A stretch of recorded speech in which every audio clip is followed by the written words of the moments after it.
موضوع بحث امشب در میزگردی با شما این است که آیا جمهوری اسلامی در آمریکا لابی دارد که از منافع رژیم دفاع کند؟ پاسخ یک پژوهشگر سیاسی ایرانی به این سوال مثبت است. امشب با این محقق و یکی از افرادی را که او به مشارکت در این لابی متهم کرده است گفتگو می‌کنیم. با ما باشید.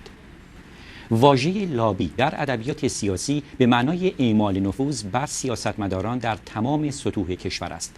اولین بار کلمه لابی و لابیگری در قرن 19 در فرهنگ سیاسی آمریکا به کار گرفته شد و امروزه گروه‌های لابی در این کشور که به نمایندگی از سوی منافع مختلف فعالیت می‌کنند بخشی جدایی ناپذیر از روند سیاسی ایالات متحده محسوب می‌شوند که هدف آنها تبلیغ و قبولاندن دیدگاه‌های خود در مورد مسائل و لوایح مختلف نزد قانونگذاران و دولتمردان است.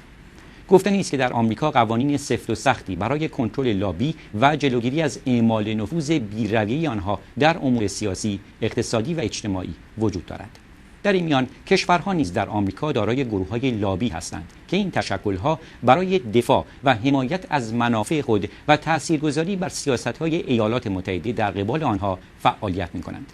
در میان این کشورها میتوان از اسرائیل، یونان، ترکیه و ارمنستان نام برد که با داشتن جمعیت کثیری از هواداران خود در آمریکا از وجود لابی قوی در این کشور بهره مندند. طرفداران آنها آمریکاییان با اصلیت‌های گوناگون هستند که ضمن وفاداری به ایالات متحده از منافع سرزمین آب و اجدادی خود نیز حمایت می‌کنند.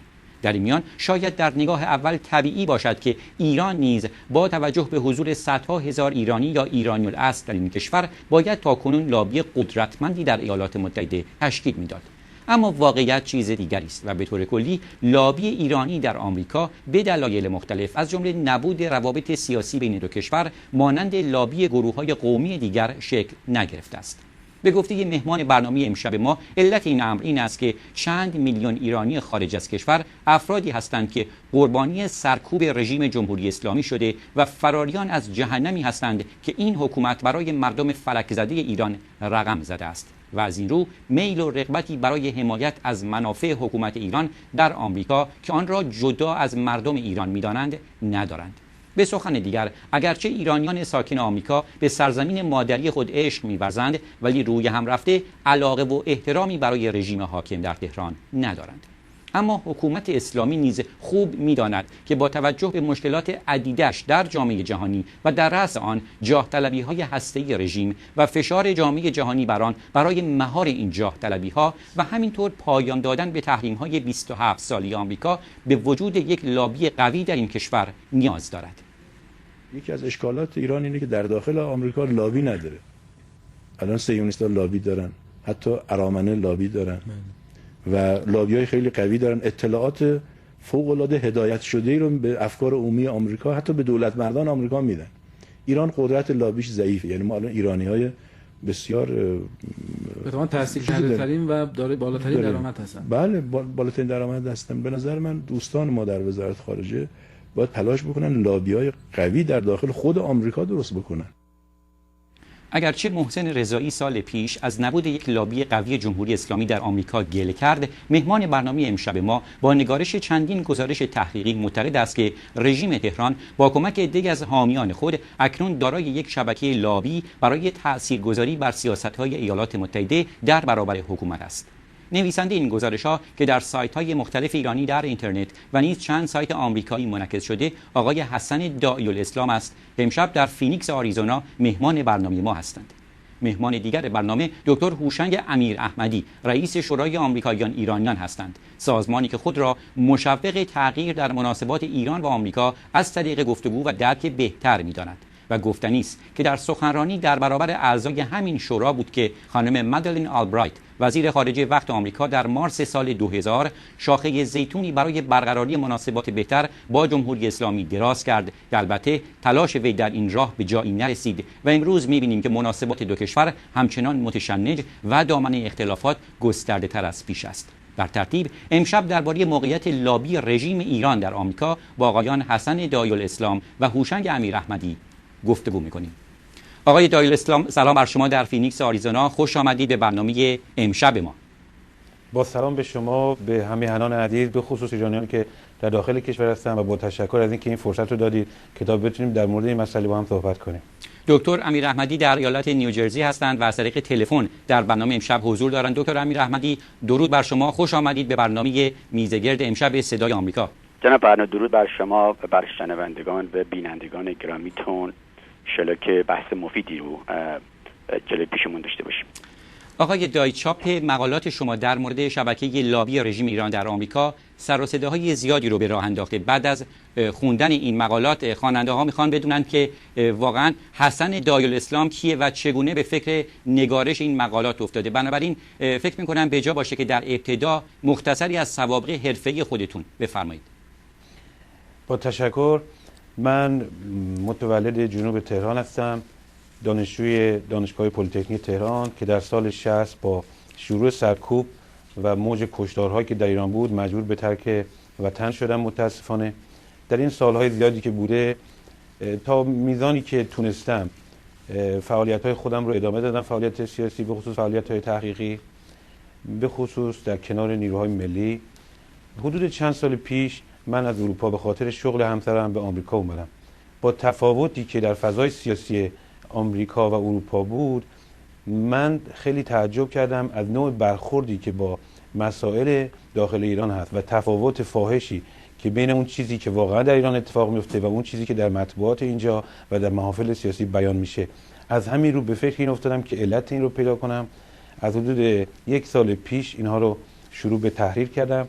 یه قسمتیش هست که در رابطه با برخی از گروه‌های داخل ایران هست. اون رو 2 نفر از دوستانم در ایران به من کمک کردن، ولی اون مبحثی که مربوط به خارج از کشور رو خود من کردم که بیشتر از اون تقریبا میتونم بگم چیز حدود 500 صفحه هست که تا به حال نزدیک 150 صفحهش منتشر شده و امیدوارم که بقیه‌اش هم منتشر شه. خب شما در مقالات خودتون از شبکه لابی رژیم یاد میکنید، یعنی قسمت‌های مختلفی که زیر یک چتر عمل میکنن. بفرمایید که این از کی شروع شده در آمریکا و چگونه عمل میکنه این شبکه؟ من قبل از اینکه بریم به طور خیلی خلاصه و سریع یه توضیح بدم که تفاوت لابی که رژیم ایران میکنه با لابی معقول که به خصوص در آمریکا جا افتاده و قانونی هست، این رو توضیح بدم. سیاست خارجی رژیم ایران در حقیقت روی دیگر سکه همون سیاست داخلیشه. راجع به سیاست داخلی ایران خب ما اینجا تحلیل میکنیم، تفسیر میکنیم و میشنویم. مردم ایران این رو روزمره با گوشت و پوست خودشون حس میکنن. سیاست داخلی رژیم ایران سرکوب، بحران و به هم ریختگی اقتصادی، فقر و فساده.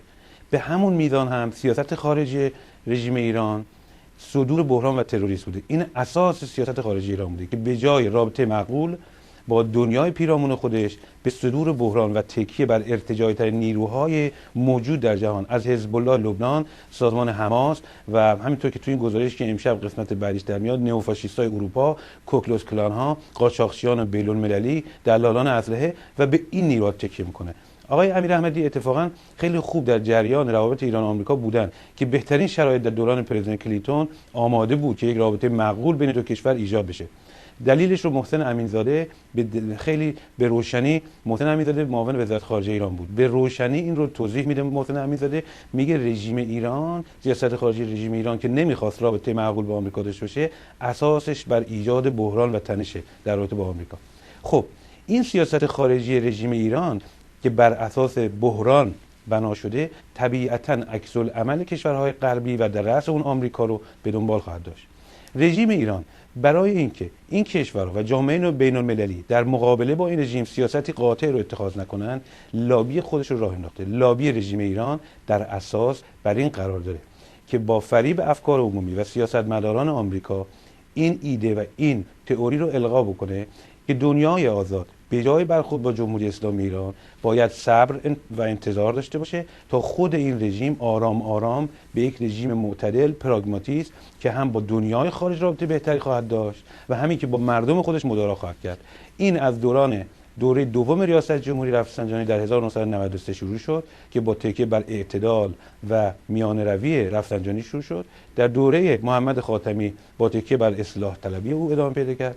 در سال 2004 میلادی که خاتمی حذف شد و اصلاح طلبان کنار رفتن، با تکیه بر گویا پراگماتیستایی که به رهبری کروبی، بعد به رهبری حسن روحانی ادامه پیدا کرد. اخیراً هم شبکه لابی ایران که توضیح میدیم از چه چیزایی تشکیل شده تکیه میکنه روی علی لاریجانی یا عباس محتاج. بله. این مراحل مختلفی بوده که لابی ایران از سال 1993 تا به حال داشته. بله. یکی از گروه‌هایی رو که شما متهم می‌کنید به مشارکت در این شبکه لابی رژیم شورای ایرانیان آمریکاییان، شورای آمریکاییان ایرانیان، دقیقاً به ریاست دکتر هوشنگ امیراحمدی که مهمان دیگر برنامه امشب ما هستند از نیوجرسی. بفرمایید که دلایلی که شما ارائه میدید برای مشارکت این گروه در لابی رژیم چیست؟ عرض کنم که اولا در گزارشات که ما داشتیم خیلی بخش کمیش رو به شورای وابسته به آقای امیراحمدی اختصاص دادیم، به خاطر اینکه از نظر ما دوران عمر مفید این نوع لابی برای رژیم ایران در سال 2002 به پایان رسیده. یعنی چی؟ یعنی در سال 1993 که ریاست جمهوری دوره دوم ریاست جمهوری رفسنجانی شروع شد، 2 نفر به طور خاص در خارج